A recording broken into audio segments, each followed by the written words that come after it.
Welcome to The Founder's Mind. This is your host, Adam Muchler.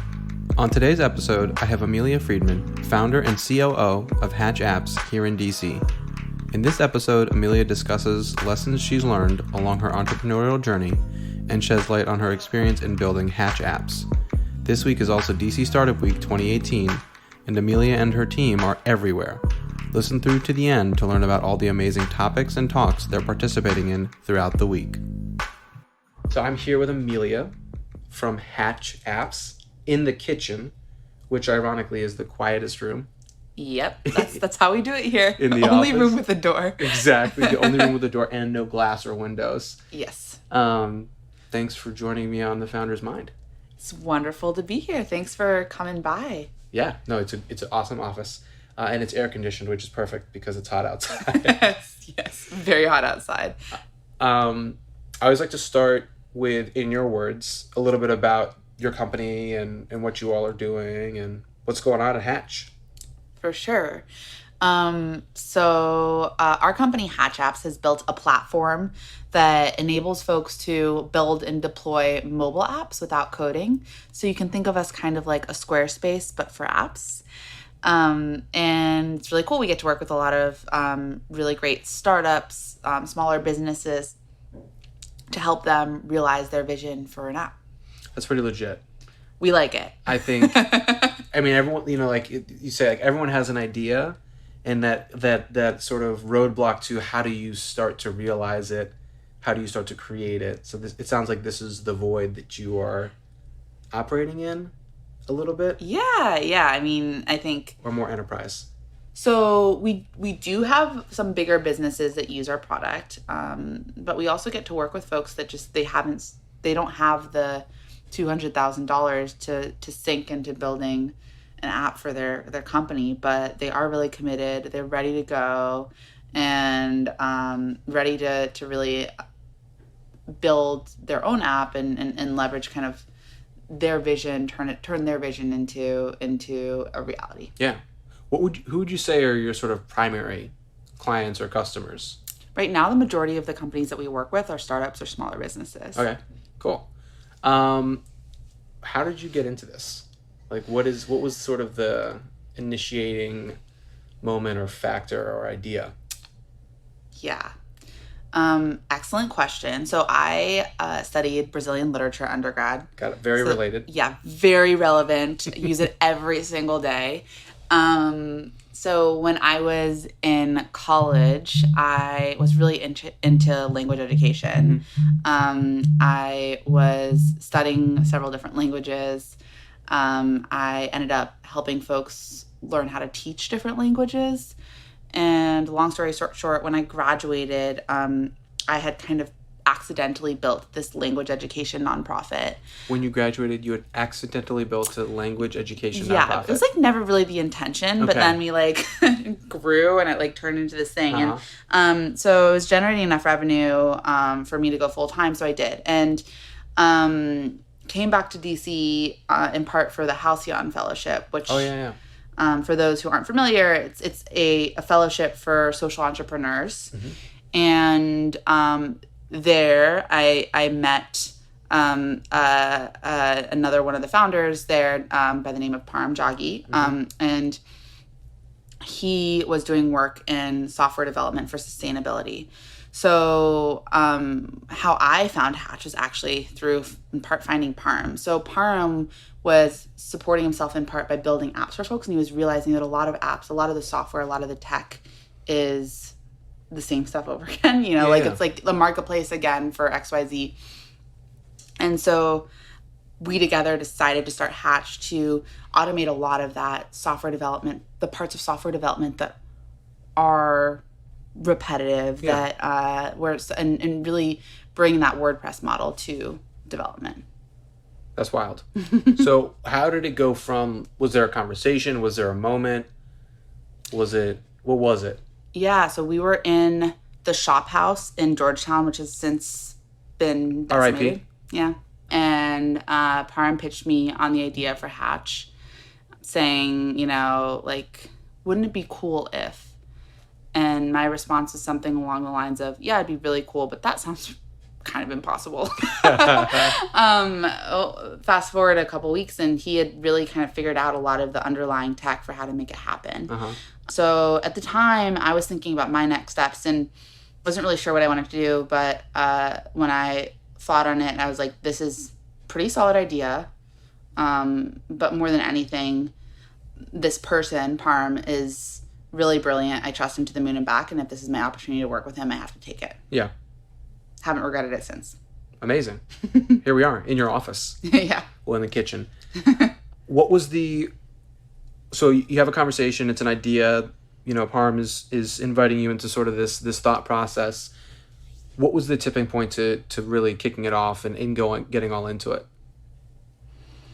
We just went. I don't know. Yeah, no, I think it's funny. I mean, so at the time of us starting the company, I was 23, Parm was 21. We'd both done startups before. Parm's last company he sold to a major car manufacturer. My last company is scaled to operate in 7 cities. And we just weren't afraid of it. We just started. And I think we started building product, started marketing things, just started. And I think what slows people down a lot is you start thinking about all of the things that could go wrong, and you try and solve all the problems before they become problems. And what you realize is that it's really hard to predict all the challenges. Yeah. All you can do is get data from customers, get something out there, and keep building more and more every day. And it's not to say you shouldn't be proactive as a founder, sure, but there's also a certain extent there's just a certain point at which you just have to start doing something and just trust that you're going to figure it out along the way. Yeah. What year was this ish? So this was in late 2015. Okay. We promptly ran out of money. Yeah, like instantly. I mean, it was pretty quick. I mean, it's not like we had a ton of savings at the time. Okay. Again, we're pretty young founders. Yeah. So we kind of put everything that we had in, which wasn't very much, and had some trouble kind of raising early capital because we didn't really have a product or customers at the time.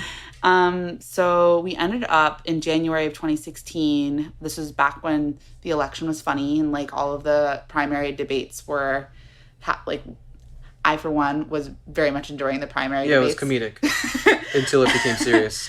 And so we were thinking, like, what's something that we could sell really quickly, make a lot of money, and put it back in the company? So MLK weekend, we came up with the Cards Against Humanity for the 2016 election. Okay. Put up a website with like 2 cards that we printed on the inkjet printer at Halcyon, cut them out, put them on a website with Make Card Games Great Again. And 2 weeks later, we had $50,000 sitting in our Stripe account. We were like trending nationally on Facebook. It was totally crazy. Did you then build a card game that you could sell? Yeah, we were like, oh wait, we actually have to like come up with the cards, like what's the content? I mean, we connecting to the point on like how do you start? Yeah. We didn't think about like cogs. Yeah. Like I had no idea how much it made to create a card game, but a cost to make a card game. But at the same time, you were like, well, most card games sell for like somewhere between like $10 and $40. We'll just charge $20 and then charge $7 for shipping. No idea how much shipping costs. We definitely could have thought harder about all parts of this. But at the time, we were like, we don't even know if this is going to work. We're just going to put this thing up and kind of see what happens. Yeah. And then we needed to come up with what was going to be in the cards. And then we needed to figure out how we're going to manufacture the cards and design the cards. And then we had to figure out how we're going to ship the cards. And it ended with my co-founder flying out to Dallas, where a manufacturer was, and he's from, with his entire family, including grandmother, in the back of a budget truck, like manually shipping card games, thousands of card games. So definitely like the ratchet factor was like really there, but at the same time, like if we had thought about all of the things that could have gone wrong, we probably wouldn't have done it. And I'm so glad that we did, because it gave us the funding that we needed to build the first version of our product. That's amazing. I'm literally like slack-jawed listening to Amelia talk about this. And so in the process of starting Hatch, which is now, seems to be running pretty smoothly, at least from the outside. Every day is perfect and nothing ever goes wrong. No, exactly. You created a viral card game that you then had to actually create as your like initial raise beyond your own money. Yes. That's amazing. Yeah, I don't even know what to do with that. I just find that fascinating.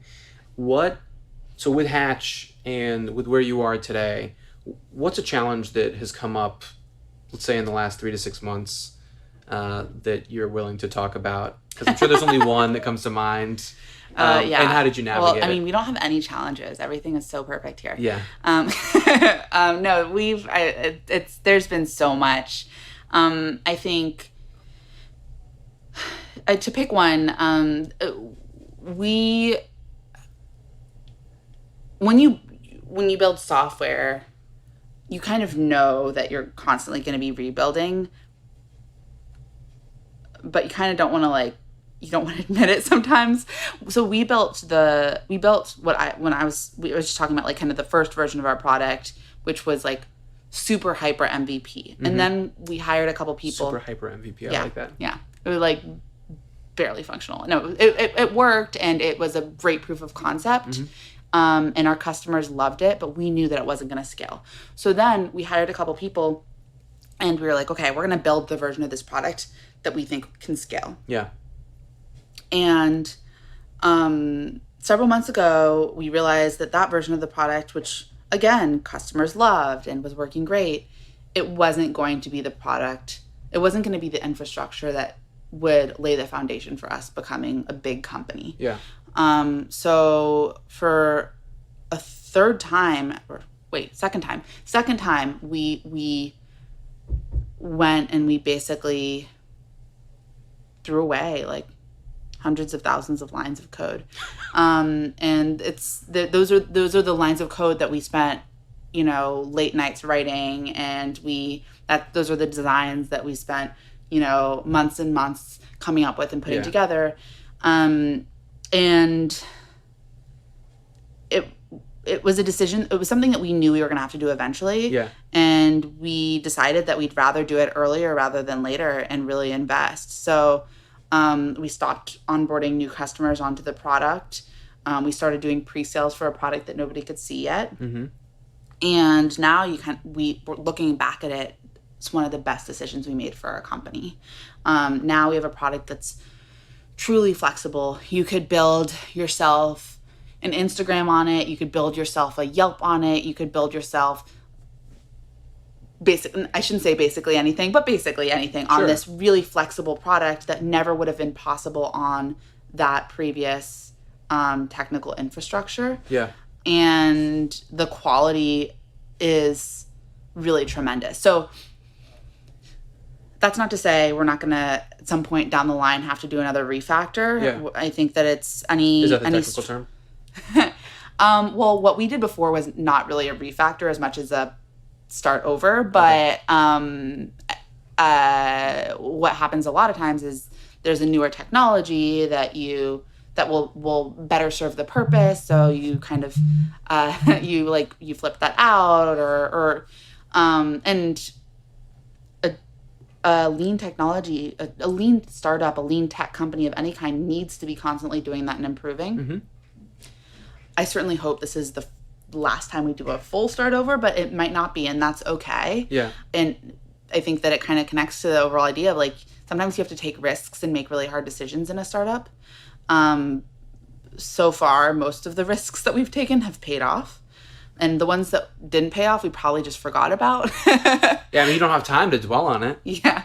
So what you just described for me is almost at the core, I think, of having any sort of successful business or company, which is you have to be willing to start from scratch, start over, rip apart what you've worked on, or essentially innovate yourself, your old sort of versions of yourself out of business. Mm-hmm. When I think about, it's easy to look at big brands like Apple, right? When the iPhone came out, it was the beginning of the end of the iPod. Yeah. And the iPod was revolutionary, I feel like is extreme, but it changed the music industry and it changed how we listen to music. It's pretty revolutionary, I think. Okay. I'm a huge fanboy of Apple, so I don't like to, I like to be careful with how I put it. So I just think you can look at examples like that and say, you have to be very comfortable in the future, and be able to say, we're going to kill the iPod business, I think, was effectively a Fortune 500 company within Apple. And And it sounds, obviously at a smaller scale at an earlier stage, but being in this space and allowing yourself to be comfortable with saying, wow, we put blood, sweat, and tears. Oh yeah, and time, you're like killing your first baby. Yeah, and we have to scrap it. Yeah, no, it's definitely challenging to make those decisions. But if you think about taking that example of thinking that example of Apple, if you think about the Fortune 500 companies that have died, it's been because of their failure to innovate or make changes or launch new product lines. Sure. Yeah, like a physical keyboard isn't going anywhere. BlackBerry. Yeah. They've come back in different iterations, but it is pretty interesting. Yeah, you have to be comfortable trying new things. And probably a lot of them won't work out, and that just needs to be okay, and that needs to be budgeted for and accounted for, emotionally prepared for, and it's more fun that way. I mean, I agree with you, and I think to your point earlier in the conversation, this idea that you can't operate in the present with the expectation that you'll have everything in the future figured out. Mm-hmm. Like when you started Hatch Apps, or even with the card game, right? That you know enough to move it forward, but not enough to be intimidated by that sort of the path that you're going down. Yeah. Which I find, I think it's a really big part of the entrepreneurial journey. Is there a piece of advice that you've received as a founder that's really stuck out to you? One of my mentors in college, she is a woman named Deb Mill-Schofield. She used to always say that the network isn't about the self, it's about the other. Mm-hmm. And it's something that it's really stuck with me. I think a lot of people try and hoard their networks, and as to not bother people, as to not get distracted or whatever it is. I've found so much value out of just trying to be helpful to other people in this community, and it's come back in spades. Vinetta is a great example. So I spent a lot of time investing in this community, the Vinetta Project, and we've accessed a solid percentage of our investment from Vinetta. We've accessed customers through Vinetta. We've accessed emotional support through Vinetta, which is probably the most important thing.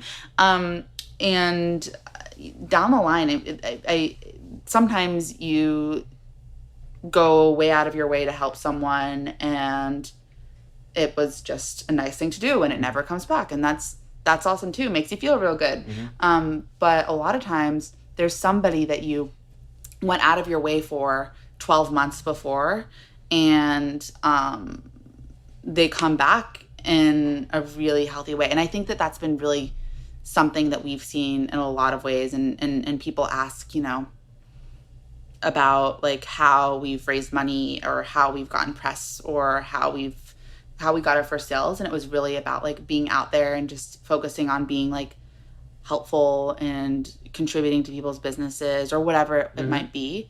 And it's really been critical to the success of our business. This, for me, is summed up in a mantra that I think about a lot, which is relationships precede results. And this idea that if your focus is building relationships and finding ways to be in partnership with people in any way, that results will come, whatever the results are. Mm-hmm. Maybe it's an introduction, maybe it's an investment, maybe it's a customer, maybe it's your future boss, who knows, right? But when you're focused on that relationship and not necessarily what results you'll get from it, the results will follow. Yeah. Whatever they are. I like it. I like that. It's going to be my new mantra. I love it. I don't know where it came from, but I've heard it. I heard it from Leia and heard it from other people that I've worked with in the coaching space. And I just think it's about where are you putting your intention? Mm-hmm. Who's a founder that you admire and why? There's so many. Mm-hmm. So one of our investors is someone that I just tremendously respect, a woman named Sachiko Kuno. She is a badass female founder, pharmaceutical founder, who was tremendously successful. And she not only did she build two really huge companies that have done a lot of good for the world, but now she's going back into this DC tech ecosystem, and she's helping the next generation of founders. She founded and endowed Halcyon. Nice. She has been super supportive of our journey with Hatch.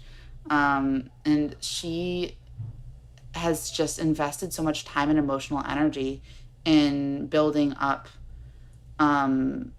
social entrepreneurs, building up the DC entrepreneurial ecosystem. And I have so much respect for that. Above all, I'm tremendously impressed by how modest she is.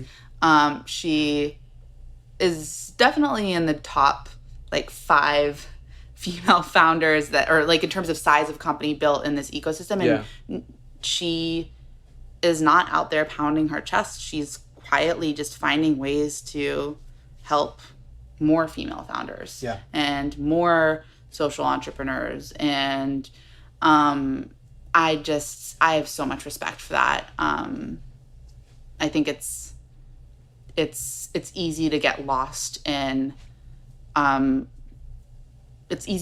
your successes, and she's been really great at leveraging those successes into helping other people become successful. I love that. I think focusing on letting your work do the talking, and showing up, for me is such a big part of meaningful success. There are a lot of ways to measure success. I mean, there are easy metrics around the size of a company, how much you raise, how much your company sells for, IPOs, stuff like that.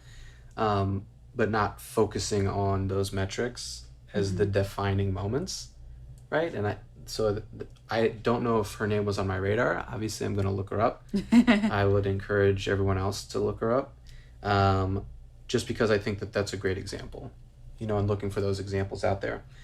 You mentioned 3 times now the sort of emotional side of being a founder and running a company.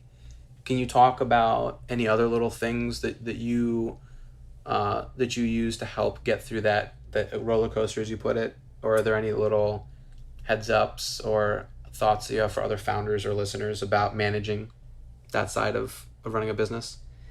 It's so funny because when we started the company, we were like, if only we raise X amount of dollars, we'll be good. And then you raise that amount of money, and then you're like, if only we hit Y revenue, and then it'll be good.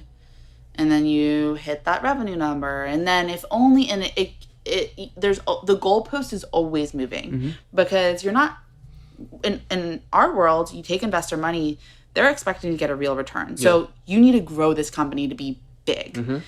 And it's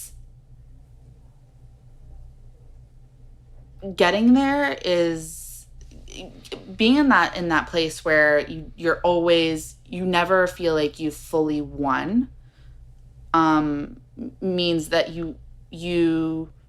it's hard to really celebrate you, but when you lose, it hurts. It really hurts. I mean, when something goes wrong, or you fail in something big, or you don't have to hit your number, not only are you hyper focused on it because it's your baby, but also because your goals, your ambitions for the company are just so big.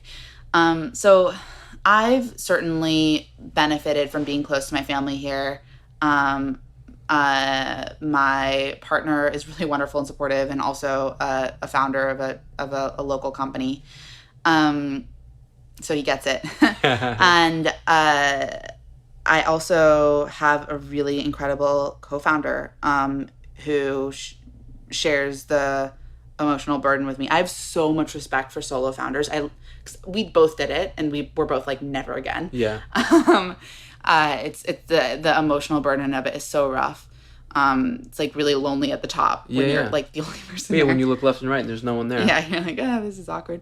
Anyway, I think that it's really easy to burn out. So, like I said, I feel like half the battle in building a great company is taking care of yourself. And we both probably work 80-hour weeks. And that can be sustainable if you're also figuring out how you're going to spend the rest of that week really reinvesting in yourself. I mean, I'm an executive coach, so I agree with you. I don't know if you have coaching or not, but that idea of looking at yourself and understanding that if you're not taking care of yourself, how could you possibly take care of the idea that you're working on, the team that you're growing, the business that you're growing? I mean, it's a big part of the pie. So a lot of resonance with that perspective with me. Amelia, this has been a really great conversation. I feel like I learned a lot from you, which is why I even started this podcast, is to get to talk to people like you and hear the different stories around building a company and, sort of that interpersonal side, that we don't often get to talk about. So I appreciate you being on the show and talking to me. What's the best way for listeners to follow along in your journey with Hatch Apps? Maybe there's someone who's dying to get an app out there and feels like they can't, and they just learned that your business is the way to do it. What's the best way to follow up?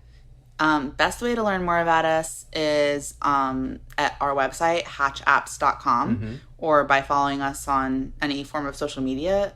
We are Hatch Apps HQ for all of them. And I encourage folks to also just reach out to me directly. Cool. My email is Amelia, Amelia, at hatchapps.com. Awesome. And do you have your own, are you kind of up in the digital space, or you leave it to your business to do that? I need to work on my game there. Send out a little email newsletter every so often. Okay. But yeah, I'm working on it. Yeah, when you're ready to work 81 hours a week, that extra hour can be on whatever platform is out there. Thank you. This has been really great. Thank you. It's been fun to spend an hour hanging out with you. Thank you for listening to this episode of The Founder's Mind. Check back later this week for a tangent episode with Amelia and other bonus episodes highlighting speakers and topics for DC Startup Week 2018. As I mentioned earlier, you can find Amelia and her team all over DC speaking on panels and hosting individual talks. Amelia is on a panel today, the 24th, at 4 p.m. on how to build a B2B sales team. On Tuesday the 25th at 3 p.m., Amelia is speaking on how to incorporate software into your business strategy. And if that's not enough, she'll be on a panel 1 hour later on building an engineering team. Other Hatch Apps team members to look out for: Param, Devin, Paul, Selena, and Calliope, all speaking throughout the week. You can find the schedule at dcstartupweek.org. To make sure you don't miss any awesome wisdom from guests and to stay up to date on the most recent episodes of the show, be sure to visit thefoundersmind.com. You can also follow along on social at The Founder's Mind. If you like what you're hearing on the show, take a moment to rate and review, and a little bonus, if you leave your social handle in the review, I'll be sure to give you a shout out on one of The Founder's Mind social channels. Until next time, take care. In the world, going through all of this insanity, and try to bring new ideas, make them a reality. Illuminate in the thoughts, make it a priority to implement what you learn. What you get is what you be. In a world full of noise, hard to find that clarity to try to lead subtly, never full of vanity, and try to change something small or try to change humanity. Power forward through the dark, founder's mind is what you see.